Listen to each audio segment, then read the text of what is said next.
నామం ఉట్టినే రాలేదు. రామ అన్న నామం ఉంచడానికి వశిష్ఠుడు ఎంతకాలం ఇక్ష్వాకు వంశానికి పౌరోహిత్యం చేశాడు. లోకాన్ని ఉద్ధరించడానికి ఇవ్వాలి రామనామం. అందుకని అటువంటి నామాన్ని ఉంచడం కోసమని అంత కష్టపడ్డాడు. ఒక్కసారి రామ అన్నాడు అనుకోండి ఎవడైనా, అగ్నిబీజ అమృత బీజముల యొక్క అనుసంధానం. అలా అన్నందుకు గాను పాప రాశి అంతా ధ్వంసమైపోతుంది. అమృత బీజం కాబట్టి ఇక మళ్ళీ పాపరాశి లోపలికి వెళ్ళలేదు. 84 లక్షల జీవరాశులు ఉన్నాయని చెప్పింది వేదం. అందులో భగవన్నామము పలకగలిగిన వాడెవరు అంటే మనుష్యుడొక్కడే. ఆ నామాన్ని పలికినంత మాత్రం చేత పాపాన్ని ధ్వంసం చేసుకుంటాడు. కానీ పలకగలడా? అస్తమానం భగవన్నామం చెప్పడం సాధ్యమా? అక్కరమాలిన విషయాలు మాట్లాడినంత సంతోషంగా భగవన్నామం చెప్పడం సాధ్యం అవుతుందా?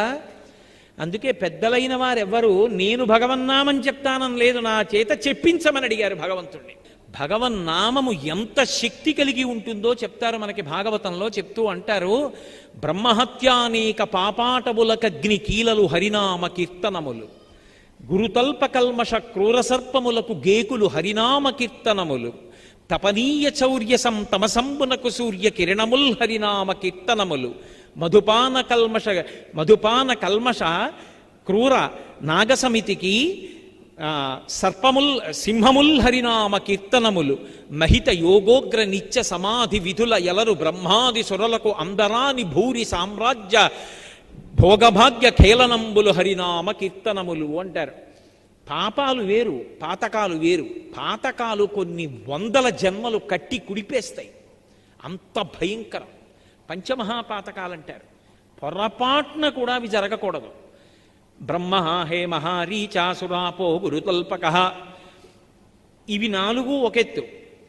తత్సంసర్గీ చ పంచమహాపాతకాలు అంటే బ్రహ్మహత్య చేయడం, హే మహారీచ బంగారం దొంగతనం చేయడం, సురాపో కళ్ళు తాగడం, గురుతల్పక గురువుగారి భార్య పడుకున్న మంచం మీద గురువుగారు లేనప్పుడు ఆమెతో కలిసి పడుకోవడం. అంతకన్నా నేను ఏమీ దాని గురించి మాట్లాడను, పొరపాటు.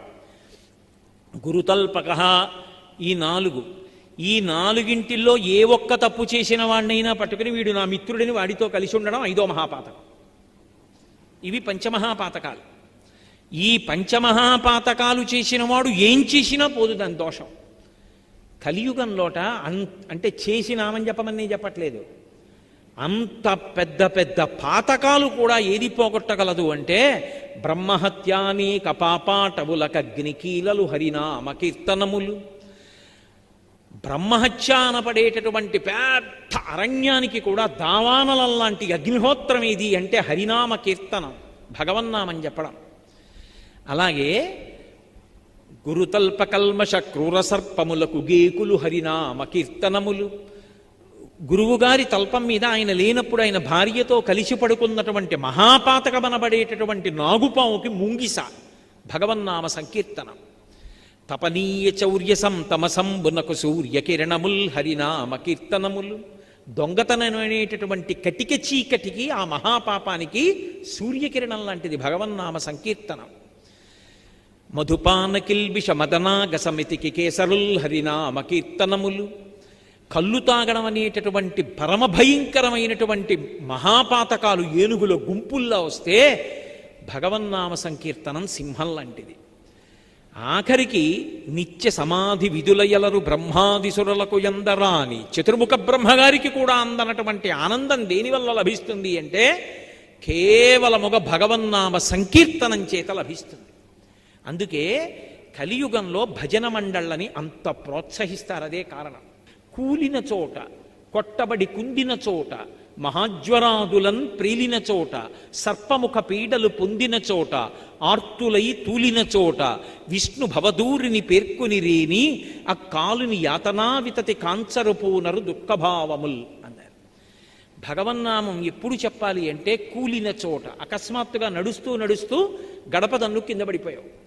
ఆ కూలిపోయినప్పుడు శివ అనో, రామ అనో, హే గోవింద అనో, విష్ణు అనో, వెంకటేశ్వర భగవన్నామం ఏదో ఒకటి రావడం అలవాటు చేసుకోవాలి.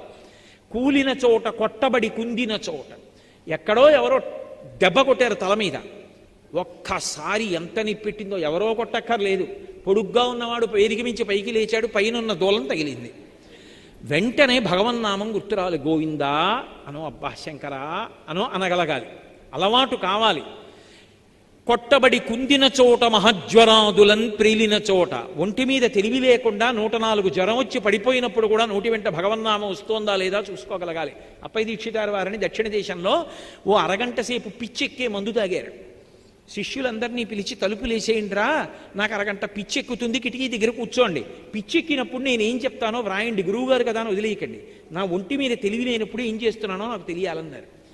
అరగంట తర్వాత పిచ్చి తగ్గిపోతుంది. ఆ మందు తాగేశారు, తాళం వేసేశారు, బయట కిటికీలు తెరుచుకు శిష్యులు కూర్చున్నారు. ఆయన ఉన్మత్త స్థితిలో పరమేశ్వరుడి మీద స్తోత్రం చెప్పారు. అదొక అద్భుత గ్రంథం. కాబట్టి మహాజ్వరాదులను ప్రేలిన చోట, ఆర్తులై తూలిన చోట, ఏదో పెద్ద కోరికతో అయ్య బాబోయ్ తీరుతుందో తీరదో అని ఊగిపోతున్నాడు. అప్పుడు కూడా భగవన్నామం రావాలి. విష్ణు భవదూరిని పేర్కొనిరేని ఆయన నామం పలికితే ఆ కాలుని యాతనావితతి కానరు. యమధర్మరాజు గారు రావడం, పాశాలు వేయడం, రా అనడం, నే రానండం, అటు ఇటు పారిపోవడం, కపవాత పైత్యములు కప్పడం, నొక్కడం, పట్టుకోవడం, ఊడబెరకడం ఉండవు. ఆ కాలుని యాతనావితతి కానరు పూనరు దుఃఖభావముల్, ఏ దుఃఖము ఉండదు, ఆయన కాపాడుతూ ఉంటాడు భగవన్నామని చెప్పిన వాడిని. కలియుగంలో కలి బారి పడకుండా రక్షింపగలిగినది ఇది భగవన్నామం. అంతటి శ్రేష్టమైనటువంటి భగవన్నామాన్ని ఎవడు పట్టుకుంటాడో వాడు ధన్యాత్ముడు. యమధర్మరాజు గారు దూతలందరికీ సమావేశం పెడతాట. పెట్టి ఎవరి జోలికి వెళ్ళకూడదో, ఎవరిని ముందు తీసుకురావాలో చిట్టా చెప్తుంటాడు. పరాకు పడకండి, గుర్తుపెట్టుకోండి అంటుంటట. ఎవరిని ముందు తేవాలి అంటే, ఎకసక్కమునకైన ఇందిరారమణుని పేరు సలపంగలేని దుర్భాషితులను. ఎకసక్కమునకు అంటే ఎగతాళి చేయడానికి కూడా నారాయణుడి పేరు చెప్పని వాడు ఉంటాడే, వాణ్ణి ముందు తీసుకురండి. అలాగే కలలోనైన శ్రీకాంతుని పాద పద్మముల్ చూడని కర్మరతుల, కలలో కూడా వాడికి భగవంతుడి పాదాలు కనబడవు, అలాంటి వాణ్ణి ముందు తీసుకు. కేవల కథాప్రశంసకునైన కృష్ణ కథాప్రశంసకు చెవి యొగ్గలేని దుష్కథా ప్రవణుల. భాగవతం చెప్తుంటే, కృష్ణలీలలు చెప్తుంటే, కృష్ణుడి లీలలు విని సరదాపడి సంతోషించడానికి కూడా చెవి ఇలా పెట్టకుండా ఎప్పుడూ అక్కర్లేని విషయాలు వినేటటువంటి వాళ్ళు ఉంటారే వాళ్ళు. యాత్రోత్సవములైన ఈశ్వరుని గుడి త్రోవ తొక్కని దుష్పదులను. యాత్ర కడతాడు, ఉత్సవానికి కడతాడు, నువ్వు వెళ్ళవే గుళ్ళోకి, నేను ఇక్కడ ఉంటానంటాడు. అలా యాత్రకి వెళ్ళడు, ఉత్సవానికి వెళ్ళడు, భగవంతుడి గుడి దారి కూడా తొక్కని వాడు ఉంటాడే వాణ్ణి. అసలు పరమ భాగవతుల పాద ధూళి సమస్త తీర్థసారమటంచు ఎరుగలేని వారి వారి వారి వారి వారి చేరిన వారి తొలుత కట్టి తెండు దూతలార. సమస్త బ్రహ్మాండములలోని తీర్థసారం ఎక్కడుంటుందంటే, పరమ భాగవతోత్తముడై భగవంతుణ్ణి నమ్ముకున్న వాడి పాదాల అడుగున ధూళిగా ఉంటుంది. అందుకే వాడి గడప దాటి ఇంట్లోకి వస్తుంటే భగవంతుడి సింహాసనంలోంచి తలెత్తి చూస్తాట. ఎన్నాళ్ళకి రావండి తీసుకొచ్చావు ఇంటికి, వాడు గుక్కెడు నీళ్లు తాగాడు రా మన ఇంట్లో, ధన్యుడి అంటాట. అందుకే ఊరక రారు మహాత్ములు వా రథముల ఇండ్ల కడకు వచ్చుటలెల్లన్ కారణము మంగళములకు, మీరొచ్చుట శుభము మాకు నిజము మహాత్మ అంటాడు గర్గుడు. ఏ కోరిక లేకుండా భగవంతుణ్ణి నమ్ముకుని తిరిగేటటువంటి పరమభాగవతోత్తములైనటువంటి వారు వేరొకరి ఇంటికి వెళ్ళారు అంటే వాళ్ళకి ఏదో పెద్ద మంగళం చెయ్యాలని భగవంతుడు అనుకుంటే తప్ప అసలు అటువంటి వారిని ఇంటికి ఎందుకు పంపిస్తాడు?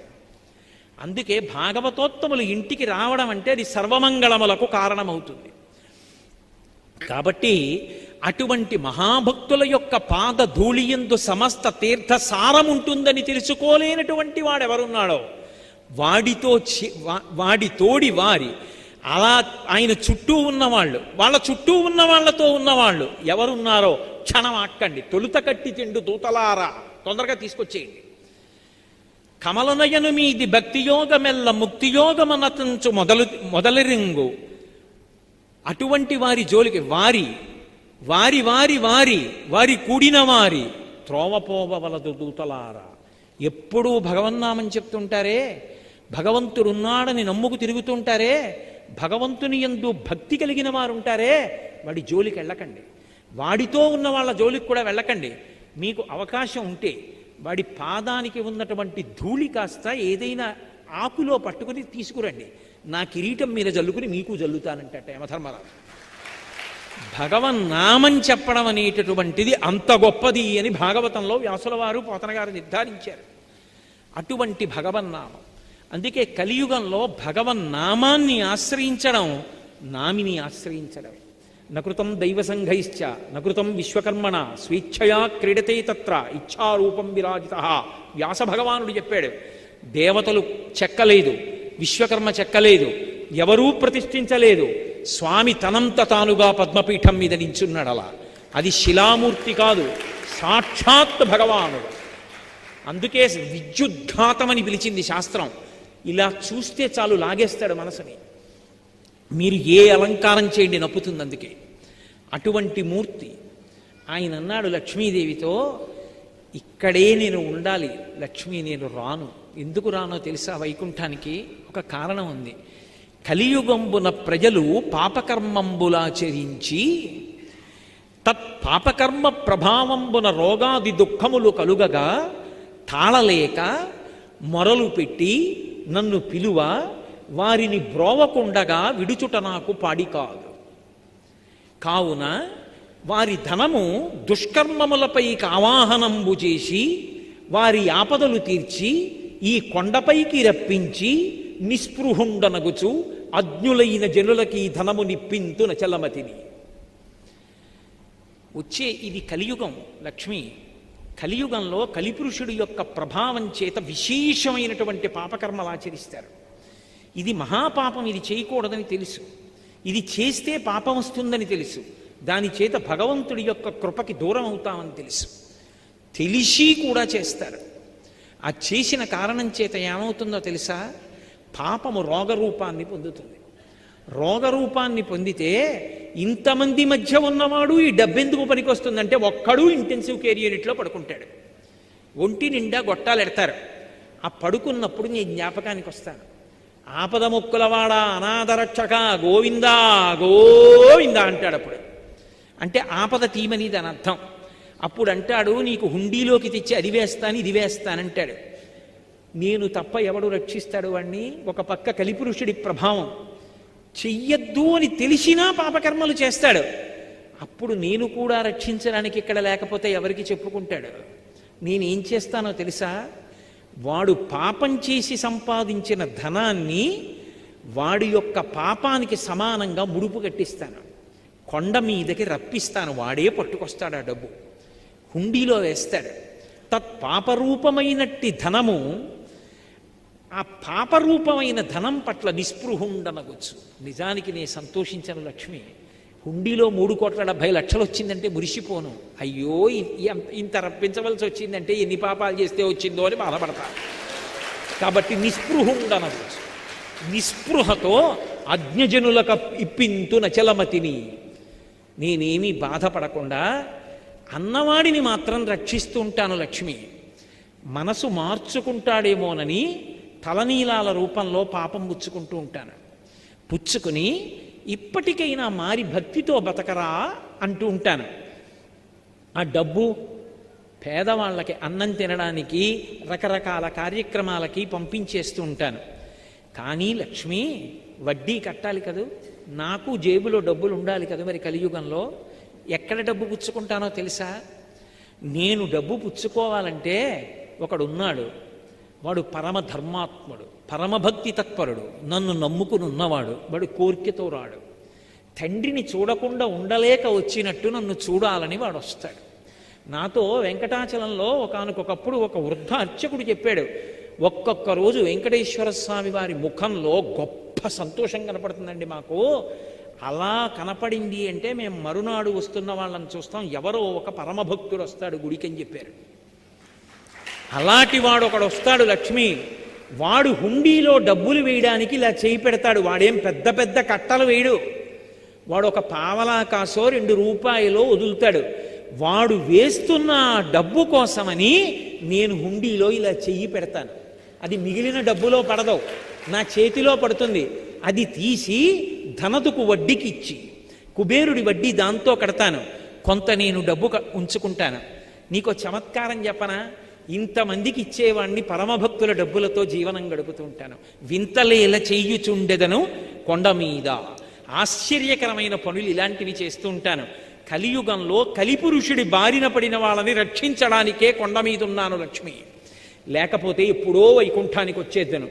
కలియుగంలో పాపము పెరిగిపోయి కలిప్రభావం ఎక్కువైపోతుంటే నేను కూడా లేకపోతే రక్షించేవాడెవరు? అందుకని ఉన్నాను. అందుకే గోవిందనామముల్ గొంతెత్తి పాడుచు కొండెక్కు భక్తుల గుంపులొకట, స్వామిని దర్శించి సంతోషమాగక పరవశులకు పుణ్య పురుషులొకట, స్వామి ప్రసాదంబు కన్నుల కద్దుకొని ఆస్వాదించి పరవశించు భక్తుల గుంపులొకట, తలతీసి ఇత్తుమా ఎలవేలు పంచును తల వెంట్రుకలరిచ్చు ధన్యులొకట, ఏది అయ్యడ చూసిన స్వామి మాటే సకల హృదయాల ఉండెడి స్వామి ఒకడే, ఎవడి తలపులు చూసిన స్వామి ఒకడే, స్వామి నటించుచుండు ఈ శైల. కొంతమంది వెంట్రుకలు ఇస్తామని ఎక్కుతుంటారు, గోవిందా గోవిందా ఏడుకొండలవాడ వెంకటరమణ గోవిందా. భుజాల మీద సంటి పిల్లలు, తల మీద పెట్టే అక్కడ ఉన్నటువంటి మంటపాల్లో పడుకుంటారు. జిర్రన చలిగాలి, ఒక్కడికి పడిశం పట్టదు, దగ్గు రాదు, జ్వరం రాదు. పుష్కరిణిలో స్నానం చేసి చందనం గుండుకి దాయించుకుని దర్శనం చేసి వచ్చిన ఒక్క లడ్డూ పట్టుకుని మూట కట్టుకుని ట్రంకు పెట్టిలో పెట్టుకుని ప్యాసింజర్ ఎక్కి 18 గంటలు ప్రయాణం చేసి వాడి ఊరెళ్ళి పూజ చేసి నేను తింటాననకుండా అందులో ఇన్ని అటుకులు శనగపప్పు తెచ్చి కలిపి ఊరంతా ప్రసాదం పంచిపెట్టి తనింత నోట్లో వేసుకుని మురిసిపోయేవాడు ఒకడు ఉన్నాడు లక్ష్మి. వాడి కోసం తిరుగుతూ ఉంటాను, ఆ భక్తుడి కోసం తిరుగుతూ ఉంటాను. నిజంగా వాడు ఉన్నాడు కొండ మీద. నేను సభాముఖంగా చెప్పడం ఏం బాగుంటుంది, కానీ పరమసత్యం చెప్తున్నాను మీతో. వాడు ఉన్నాడు, వాడు ఎదురు చూస్తూ ఉంటాడు, వాడు పలుకుతాడు. ఎక్కడి నుంచి మీరు పిలవండి వాడు పలుకుతాడు. ఆ ఆనందనిలయ విమానం దగ్గరికి, ఆ వెంకటేశ్వర స్వామి వారి దేవాలయం యొక్క రాజద్వారం దగ్గరికి వెళ్ళేటప్పటికే ఉన్నటువంటి పెద్ద గడప, ఆ గడప కింద ఉన్నటువంటి ఇనప గొట్టం, గొట్టానికి ఉన్న కన్నాలు, కన్నాల్లోంచి తమకు తాముగా కారుతున్నటువంటి నీళ్లు, రాజద్వారానికి అటూ ఇటూ కట్టిన చిన్న అరటి చెట్లు, లోపల ఉన్నవాడు సమస్త ఐశ్వర్యానికి అధిపతి అని చెప్పేటటువంటి శంఖనిధి పద్మనిధి చిన్న చిన్న విగ్రహాలు చూశాడు. ఆ ఎర్ర తివాచీ మీదకెళ్ళి నిలబడితే ఆ గొట్టంలోంచి వచ్చినటువంటి కన్నాలలోని నీళ్లు కాళ్ల కింద కడిగేశాయి. పెద్ద గడప, దాని మీద ఉన్నటువంటి ఇత్తడి పళ్ళె అన్ని చూశాడు.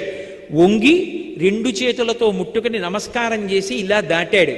ఇలా తలెత్తి పైకి చూస్తే కుడివైపు గోడ మీద అనంతాచార్యుల వారు విసినటువంటి గుణపం కనపడింది. ఆ గుణపం చూసి కొంచెం ముందుకెళ్ళి ఇలా ఎడం పక్కకి చూశాడు.